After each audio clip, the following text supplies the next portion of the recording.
नमस्कार दोस्तों, आज मैं आपको कजरी तीज व्रत में सुनी जाने वाली गणेश भगवान की कहानी सुनाने जा रही हूँ। प्रेम से बोलिए गणेश भगवान की जय हो, तीज माता की जय हो।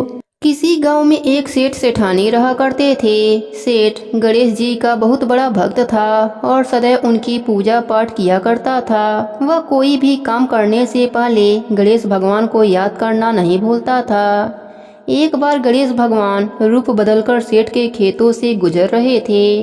गणेश भगवान को रास्ते में भूख लगी तो उसी सेठ के खेत से गेहूं के 12 दाने तोड़कर खा लिए। फिर उन्होंने सोचा, अरे मैं तो भूख से बेहाल होकर सेठ से बिना पूछे ही उसके खेतों से गेहूं के दाने खा लिए। यह तो चोरी हुई और इस पाप का दंड मुझे भोगना ही होगा। फिर गणेश भगवान सेठ के पास पहुँचे और बोले, सेठ जी मुझे कोई काम दे दीजिए, मैं दूसरे गांव से काम की तलाश में आया हूँ। सेठ ने कहा, देखो मेरे काम में इस समय घाटा चल रहा है, इसलिए मैं तुम्हें काम तो दे दूंगा पर तनख्वाह नहीं दूंगा। इस तरह गणेश जी सेठ जी के घर काम करने लगे। एक दिन सेठानी शौच से निवृत्त होकर अपने हाथ राख से धो रही थी तो नौकर बने गणेश भगवान ने कहा, सेठानी जी जब तक हम अपने हाथों को मिट्टी से नहीं धो लेते तब तक वह स्वच्छ नहीं होते, इसलिए आप अपने हाथों को मिट्टी से धोया करो। इस बात से सेठानी गुस्सा होकर नौकर की शिकायत सेठ जी से करी। सेठ ने कहा, गणेशा सही तो कह रहा है, जब तक हाथ मिट्टी से नहीं धो लेते तब तक हाथ स्वच्छ नहीं होते। यह गणेशा तो बहुत समझदारी की बातें करता है, हमारा भला सोचता है। सेठानी ने कहा, सुनो जी कल हमें गंगा स्नान के लिए जाना है, आप चलोगे साथ? सेठ जी ने कहा, मुझे दुकान पर बहुत काम है, तुम गणेशा के साथ चली जाना। अगले दिन सेठानी गणेशा के साथ गंगा घाट पहुंच जाती है। सेठानी गंगा किनारे पर ही बैठकर स्नान कर रही होती हैं। गणेशा सेठानी को लेकर बीच गंगा में ले जाकर डुबकी लगवाकर वापस किनारे पर लाता है। इस बात से भी सेठानी बहुत गुस्सा हो जाती हैं। सेठानी घर आकर यह बात सेठ जी को बताती हैं। सेठ जी ने कहा, गणेशा तुमने ऐसा क्यों किया?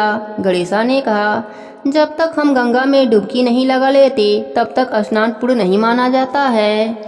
सेठ जी प्रसन्न होकर बोले, यह गणेशा तो बड़ी बुद्धिमानी की बातें करता है, हमारे बारे में कितना अच्छा सोचता है। एक दिन सेठ जी ने अपने घर पूजा का आयोजन रखा और सेठानी को बुलाने के लिए गणेशा से बोले। गणेशा सेठानी को बुलाने गए तो देखते हैं सेठानी काला कपड़ा पहन रखी है। गणेशा कहता है, सेठानी जी आप पूजा में लाल रंग की साड़ी पहनो, पूजा में लाल रंग बहुत शुभ माना जाता है। सेठानी गुस्से से सेठ जी के पास गईं और सारी बात बताईं। तब सेठ जी ने कहा, गणेशा ठीक ही कह रहा है, पूजा पाठ में लाल रंग बहुत शुभ माना जाता है। फिर सेठानी लाल रंग की साड़ी पहनकर पूजा करवाती हैं। एक दिन सेठ घर में गणेश पूजन का कार्यक्रम रखा। गणेश जी के मूर्ति के स्थान पर गणेशा जाकर बैठ जाता है। यह देखकर सेठ जी को गुस्सा आ जाता है। सेठ जी कहते हैं, गणेशा यह कहाँ की समझदारी है, मैं तो समझता था कि तुम बहुत समझदार हो, बड़ी बड़ी ज्ञान की बातें करते हो और खुद ही अज्ञानी बनकर उस स्थान पर बैठ गए हो जहाँ प्रभु की मूर्ति का स्थान है।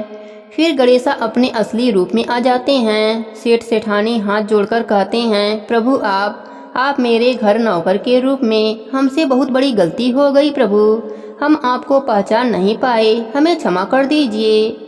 गणेश भगवान ने कहा, तुम दोनों व्यर्थ में ही परेशान हो रहे हो, मैं तो स्वयं तुम्हारे घर में नौकर बनकर आया था। मैंने तुम्हारे खेत से गेहूं के 12 दाने चुराकर खा लिए थे, इसलिए मैं उसका ऋण चुकाने तुम्हारे घर नौकर बनकर आया था। मेरा आशीर्वाद सदैव तुम पर बना रहेगा, तुम्हारे घर में धन वैभव की कभी भी कमी नहीं होगी।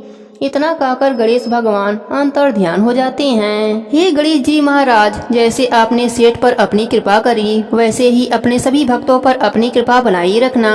कहानी अधूरी हो तो पूरी करना, पूरी हो तो मान रखना, सबके व्रत को पूर्ण करना। प्रेम से बोलिए गणेश भगवान की जय हो, तीज माता की जय हो।